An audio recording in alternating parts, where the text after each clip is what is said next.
Mga kapuso, tinatahak natin ngayon itong kahabaan ng MacArthur Highway dito sa Valenzuela City.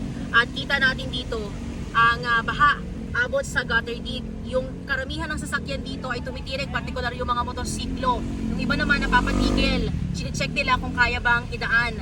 Karamihan lang na nakakadaan ng dire-diretso dito ay yung mga malalaking sasakyan katulad ng mga truck.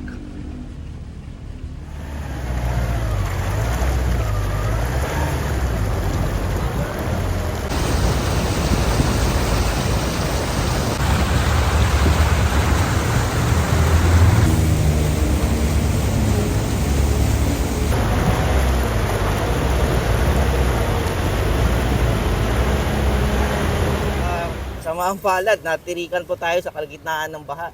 Sinubukan ko nga lang pong dumaan kasi yun yung way na talagang daanan papuntang trabaho namin.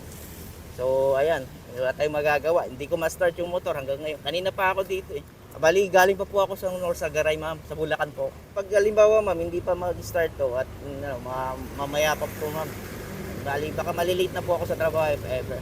At sana wag naman na tuluyang masira to. Yan ang latest mula rito sa Valenzuela City. EJ Gomez para sa GMA Integrated News.